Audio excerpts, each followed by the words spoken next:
In this video, we will understand default roles and the permission associated with that.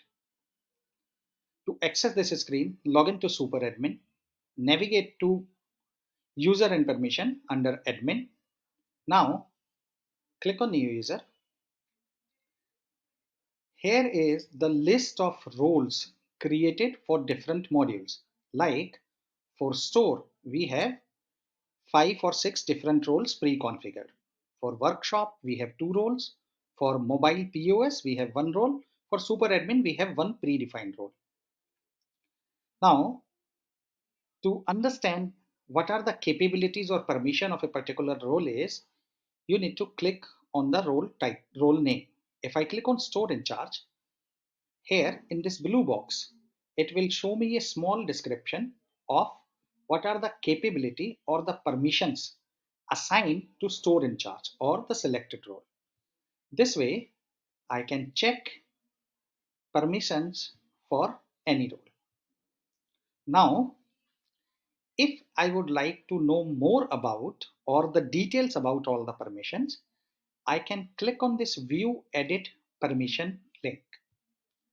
This screen will open the Edit Role functionality where you can change the description if you like, and it shows the default access rights for a role.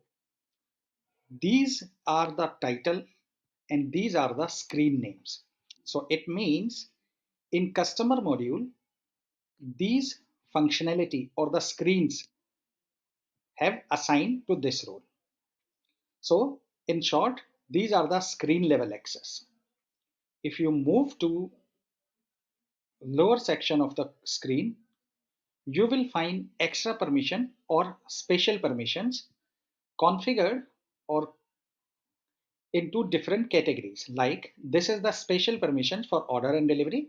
This is for finance. This is for home pickup. These permissions are for operations and so on.